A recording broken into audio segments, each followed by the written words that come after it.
Good morning and welcome to the Thursday edition of Sports This Morning. It promises to be exciting and fun-filled. My name is Yemi Adebayo. Once again, welcome. Another opportunity to talk sports right here. Channels TV Sports Center in Lagos, Nigeria. Always a delight to have you join us. I'm Austin Okonakpan. Good morning and welcome. I'm Tayo Salam. Okay, let's get off with the show now, and we will begin right here in Nigeria, where Match Day 2 of the Nigeria Professional Football League is giving us reasons to talk sports. That team, MFM Football Club of Lagos, they have now been likened to Leicester City of England. They are the new table toppers of the NPFL. All right, still talking football, but we'll travel to Europe now and talk about the UEFA Champions League. Manchester City are edging closer to a quarterfinal spot in the UEFA Champions League. They were in charge yesterday. Goals from David Silva, Sergio Aguero, and Yaya Toure gave them a 3-1 victory in Ukraine. Yeah, good result for the citizens, and barring any disaster, it's safe to say Manchester City will qualify for the first time, in their history to go that far. Yeah, in the quarterfinals of the UEFA Champions League. Also on the show today, suspended FIFA and UEFA presidents Sepp Blatter and Michel Platini are heading to the Court of Arbitration for Sports after failing to overturn their bans with the FIFA Appeals Committee. The real story is they went through the Appeals Committee and they came out of it with a reduced ban. But that doesn't appear to be good enough for Platini and Michel and Sepp Blatter, I beg your pardon, because afterwards he was really fuming, Yemi. Yeah. He was really fuming. It was a token. He called it a political decision, basically. Yeah, but we all know that there's a lot of politics involved in FIFA. It's not just football. That's right. And that's why Platini has kept on attacking the system. He didn't say that when he was in. Exactly, that's the point. He's been attacking the system that, the powers outside football are the ones determining what is happening in FIFA. Wow. And that's why he said it's laughable. They just threw some coins at them. Okay, we'll reduce your ATM back to 6. And he said it's laughable. It's laughable. It was well, I won't sit here and pontificate and say it deserves this, it doesn't deserve that. It's just interesting. I always love to see the law tested. I always like people, break boundaries, push limits. So I want to see how far these guys can go. Yeah. But what we know for sure, they will have no role to play tomorrow. No. That is for sure. Yes. Whether or not they will be back in football, let's wait. Who knows? 6 years is not a long time. It's a long time, bro. No, 6 years is not a long time. They might still be alive. So if they're still alive, Amos Adamu had his time under the sun. It's back. Yeah. A lot of people. Yeah, it's back. It's back at what level, though? Yeah. So you have to think about. Well, I don't want to go into that, but point made is, even FIFA knows that they have a battle on their hands with these guys. And these guys are still going to CAS. So it shows you that what I'm just trying to bring out from that is that the battle is not over. And you don't argue with people that know that know the system. They know the system, they know everything. And that's why Platini kept on telling us this is politics. Some people just are assured that I do not. But seriously, there's a strong case against them as well, too. The disloyal payments, allegedly.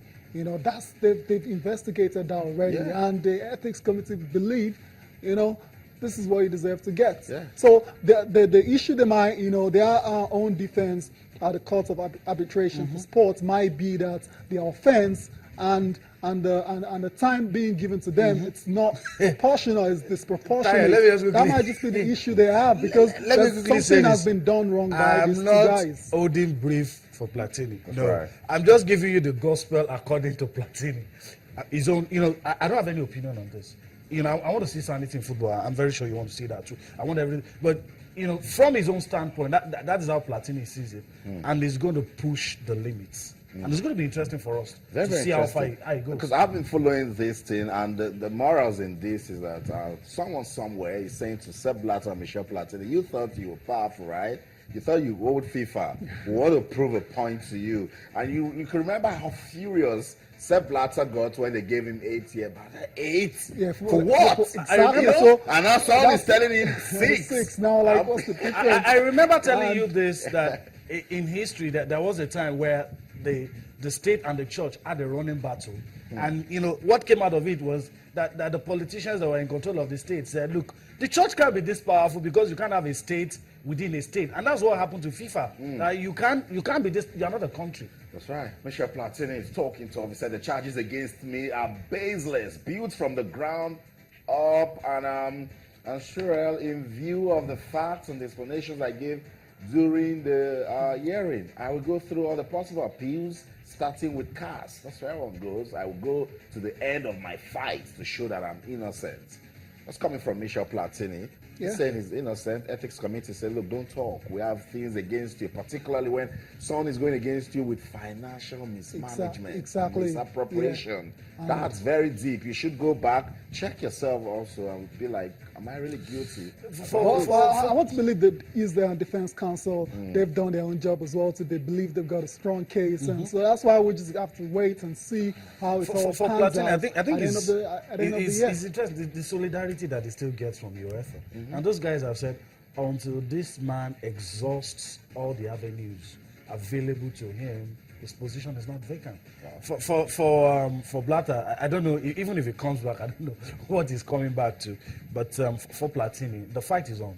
And it's interesting. That's what it is. Yeah, the fight is on, yes. It says it's a fight. Yeah. Let's see how far they can go with that. We'll continue to monitor all that is going down at FIFA. The big one is the presidential election. Yes. We will keep monitoring, and I'll come back here to give you all the details as should be. It's not just Michel Platini and Sepp Blatter that is going through a lot, or just football. You know of the war going on in athletics. Yes. There's also a war going on in tennis. Yes. And what a startling revelation that the Integrity Group for tennis came out with. Yeah. Incredible. I mean, they got alerts that 246 matches out of 120 matches that were played. 120,000. 120,000, thank you. Matches, yeah. High suspicion of fixing. And, that was one popular player last year that admitted, to... being approached. Not approached, attempting to fix matches. He pleaded guilty. And, we've had, I think it was Novak that said, come out, say, somebody approached me. Exactly, somebody approached me. Yes. And if Novak comes out to say that, you have to take him seriously. And now the fear is the integrity of the sport. And that is why the integrity guys there are trying to look at it. And it's not just 2015. This has been popping up, 2013, 2012, 2014. Although you could say 246 out of 120,000 is just 0.2%, but it is still worrying. It's worrying enough for those guys to take notice of it. And I'm hoping that, just like I said when it was the time for athletics, that all of these guys that we hold there, we do not get to know in the future that, these guys, there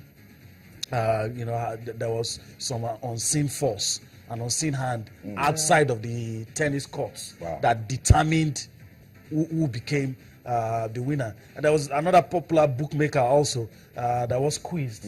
So it's interesting in this one. And when you want to start talking about this, you start stuttering because it's almost impossible to believe tennis is a sport of integrity, and then you find out that a lot of great men and women have come out of the sport, and then you start hearing this. It's really troubling. I don't know about being almost unbelievable, because whenever sports, it's a lot of money involved. There's always a dark side. Yeah, come on. There's always people trying to take advantage, trying to exploit the situation. So I don't find it, shocking or surprising at all. And the tennis integrity unit guys, they've been talking, they've been giving updates on the situation. That's right. I think it's appropriate that we listen to them. The tennis integrity units, they are working everywhere. People are working to ensure that some sort of integrity is brought back into sports, international sport. Let's listen to them. I'll come back, talk some more. Don't go anywhere. Well, tennis has approximately 120,000 matches a year. Last year, we had a total of 246 alerts, which is a very small percentage on the number of matches. So it's far too many as far as tennis is concerned, and that's why we do have an integrity unit. And we are obviously concerned, and that's why we've gone for an independent review to look at our policies and procedures that we have in place and whether that is sufficient or we do need to change. So yes, tennis is worried about the number of alerts that we have and what is going on, and that's why it has announced the independent review. In 2012, we had 14. In 2013, 46. In 2014, 91. And then last year, a huge leap to 246. Yes. And as the increase in the alerts has occurred, I have asked and never been refused an increase in staffing. And so we are... And your budget, what do you think your budget will be in the next 3 or 4 years' time at this rate of increase, do you think? What would you like it to be? I would have think it was doubled. Yeah, at least. Yeah. Okay, guys. So we're heading somewhere. Hopefully, this will come to an end, and then players will see the needs to, stay clean in whatever they're doing. Integrity is everything. Yes. And I hope the top guys will not be Absolutely. indicted. I hope the top guys know, because sometimes it might not be you doing it, but connivance. It makes you guilty as well. And when you hear things like this, you must always approach the authorities and tell them, oh, and that's why I was happy when Novak came out and said, right. some time ago, some guys, I felt it was a bit late though, but some time ago, some guys approached me to do this. And if you can approach Novak, let's ask Rafael Nadal, let's ask Roger Federer, let's ask all of those top Those guys are even guys. having sports. Let's talk to Lewton, let's talk to Andre Agassi, let's talk. Pete Sampras, all of those guys. What has happened? I mean, there's a lot of money involved in all of this. A lot of people have become so very rich when it comes to betting, and it's not enough for them to just sit down. They want to orchestrate all of these things, and that's why you see. I mean, we talked about it some time ago. Funny odds. Somebody just tell you look at a very funny name, and somebody's putting a whole lot of money, and you know something is wrong somewhere. And even although this one is far-fetched, a lot of people even sometimes question the English Premier League. But I know that is a long stretch. Yeah. But just to show you that this thing is there, it's just there.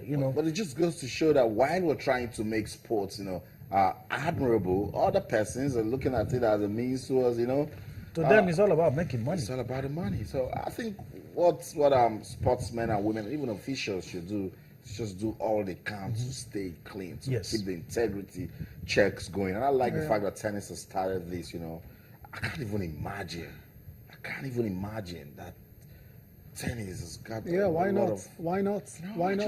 I just think it's a noble game for gentlemen and women. But it's still, there's money involved. multi-million dollars. And anything you have money. Multi-million-dollar industry, so it's bound to happen. And the good thing is the authorities are working, and from their works, they've been able to see that actually there's been increase, year on year. The amount they found out about last year is different from what they have this year, and on like that. So hopefully they're able to nip it in the bud, because it's not good for the image of the sport at all. So especially, we're talking about Novak Djokovic and the big guns. What about the upcoming tennis players, the ones that are... What are coaches even saying to themselves? Exactly, the ones that are not as rich and as wealthy as the Djokovic's and the Nadals that can easily be swayed by these, people doing these things behind the scenes. So they've got a lot of work on their hands to nip this in the bud. There's no doubt about it. So everybody's busy. Football, athletics, tennis, and maybe boxing is the next place to do. Boxing, right? There's so much money in it.